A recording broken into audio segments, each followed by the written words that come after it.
हमारे साथ DG ACB और ईओडब्ल्यू डीएम अवस्थी यहां मौजूद हैं। आज उनके पुलिस सर्विस का आखिरी दिन है। उन्होंने बहुत से महत्वपूर्ण पदों पर अपना कार्य किया है। पुलिस हाउसिंग में जो उनका काम है वो याद करे जाने वाला कार्यक्रम है। उन्होंने पुलिस कर्मचारियों के जीवन में एक बहुत बड़ा परिवर्तन किया है। उनके जो मकान जर्जर हालत में थे उनको एक खूबसूरत रूप देने की उन्होंने कोशिश की थी। नक्सल ऑपरेशंस के भी चार्ज में रहे, विशेष नक्सल ऑपरेशन डीजी भी रहे और महत्वपूर्ण पदों पर रहे। तो आज उनसे हम बात करते हैं। अगर बात करें तो आपने बहुत महत्वपूर्ण विषयों पर उस पर काम किया है। सबसे सुकून देने वाला काम आपको कौन सा लगा?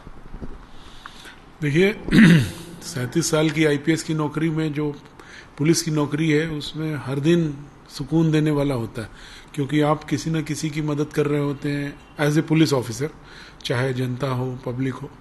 लेकिन फिर भी सबसे ज़्यादा सुकून अगर कहेंगे तो जो पुलिस कर्मचारियों के कल्याण के लिए काम हुए, जैसे उनके मकान, उनकी समस्याओं का निराकरण, वो पिछले कुछ 5-6 साल में जब मैं डीजी रहा और पुलिस हाउसिंग में रहा तो वो मुझे ऐसा लगता है कि जब उधर उनको देखता हूँ और वो मुझे देखते हैं तो दोनों में आखिरकार छोटे कर्मचारी हैं तो उनकी नज़रों में एक खुशी, एक प्यार रहता है।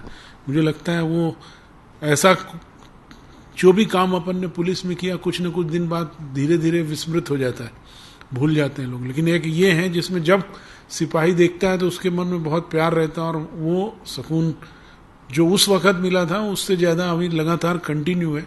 मुझे लगता है यही सबसे सुकून के काम थे। अगर सुकून तो ये आपको दे दिया, चुनौती की अगर बात करें तो सबसे बड़ी चुनौती अपनी पूरी सर्विस लाइफ में आपको किस वक्त नजर आई और क्या थी वो? देखिए, मैं ये समझता हूँ कि पुलिस की नौकरी में, आईपीएस की नौकरी में चुनौती हर दिन आती। कोई भी ऐसी जॉब नहीं है जहाँ चुनौती नहीं हो। लेकिन कठिन चुनौतियों की बात करें तो मैं जब एंटी डकैती ऑपरेशन कर रहा था, नई नई नौकरी थी, उस वक्त जंगलों में घूम रहे थे डाकुओं के पीछे, तो लगता था वो बहुत बड़ा चैलेंज है और था भी। गोलीबारी, डाकुओं का खतरा। फिर उसके बाद मेरी पोस्टिंग इंदौर में हुई तो मैं वहाँ पे हिंदू मुस्लिम सांप्रदायिक दंगे बहुत हुए 89-90 के टाइम में, आरक्षण आंदोलन चले, तो लगा कि लॉ एंड ऑर्डर सचमुच में बड़ा चुनौती था। हर दिन कहीं आग लग रही, कहीं गोलीबारी हो रही, तो वो भी एक चुनौती थी। जब वो ख़त्म हुआ लगा अब चुनौती कम हो गई। फिर पुलिस अधीक्षक के रूप में चुनौतियाँ आई तो देखा कि आम पब्लिक आपकी ओर किस नज़रिए से देखती है, उसके प्रति जो संवेदनाएं होनी चाहिए, जिम्मेवारी, उनके अनुरूप काम करना भी चुनौतीपूर्ण था। और इसके अलावा इंटेलिजेंस में रहा मैं, मध्य प्रदेश में भी, छत्तीसगढ़ में भी, तो वो भी एक और चुनौती जो हमेशा रही वो पुलिस की इमेज बनाने की रही, कि हमारी इमेज से लोगों को एक फ्रेंडली फीलिंग रहे। मैं ये बात को ये भी एक सुकून देने वाली बात है कि जब भी मैं 25-30 साल पहले जहाँ था लोग मुझे मिलते हैं, याद करते हैं, बहुत खुशी से मिलते हैं। तो लगता है कि वो जो आपकी इमेज होती है उनको मन में एक आदर भाव के साथ साथ प्यार जो रहता है, तो वो एक बड़ी चुनौती थी जिसको पूरा किया। और फिर एक आखिर में ये चुनौती आई कि पुलिस के मकानों को कैसे ठीक किया जाए, पुलिस वालों का कल्याण कैसे किया जाए, उनकी बहुत सी समस्या, उसमें बहुत काम हुआ।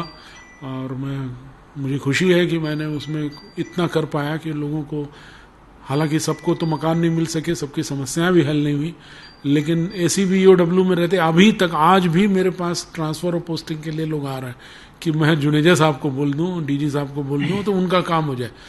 तो ये एक आशा, एक्सपेक्टेशंस है। और एक आखिरी में जो सबसे बड़ी पुलिस ऑफिसर्स के लिए चुनौती मैं मानता हूँ, देश के हिसाब से भी देखें तो नक्सलवाद की है।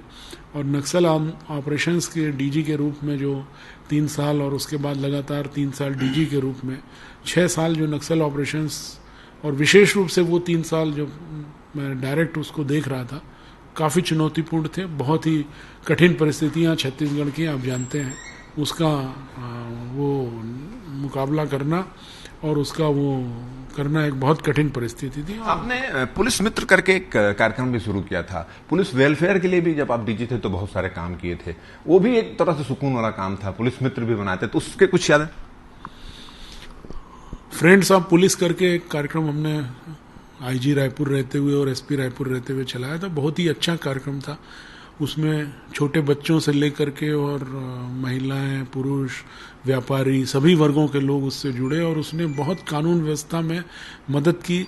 अपराध व्यवस्था उसमें सुधरी और मतलब कैसे फ्रेंडली पुलिस रहती है, मुझे अभी भी उसका फ़ायदा है। मैं जब भी रायपुर में निकलता हूं तो लोग मुझे उसी फ्रेंड्स ऑफ पुलिस के रूप में ही मिलते हैं और जानते हैं। बहुत बहुत बड़ी चीज़ है वो, अगर उसको ठीक से लागू किया जाए तो मैं समझता हूँ कम्युनिटी पुलिसिंग बहुत सारे क्राइम और बहुत सारे लॉ एंड ऑर्डर को बचा सकती है।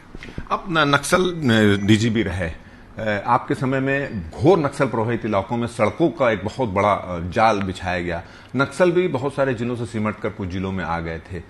क्या लग रहा है, ऐसी क्या वजह है कि फिर से नक्सली धीरे धीरे पैर फैला रहे हैं? और आपकी नजर में, आपका जो एक्सपीरियंस कहता है, नक्सलवाद को किस तरह से खत्म किया जा सकता है? देखिए, नक्सलवाद को खत्म करने के लिए विकास का रास्ता और साथ साथ ऑपरेशनल स्ट्रेटजी दोनों बहुत ज़रूरी है। और वर्तमान राज्य शासन और पिछले राज्य शासन दोनों ने उसी नीति पे काम किया और ये सोचा कि नक्सल केवल पुलिस की समस्या नहीं है, सिर्फ गोली से समस्या हल नहीं हो सकती, लेकिन सुरक्षा का वातावरण पुलिस तैयार कर सकती है। उसके बाद विकास का रास्ता ढूंढना पड़ता है। वर्तमान परिदृश्य में अगर हम देखें तो पिछले 4 साल में आदिवासी इलाकों में काफ़ी काम हुए हैं और उनकी आय को बढ़ाने का, उनकी जो व्यक्तिगत खुशियां बढ़ाने का काम किया जा रहा है। मैं समझता हूँ नक्सलवाद के लिए बहुत प्रभावी और कारगर होगा।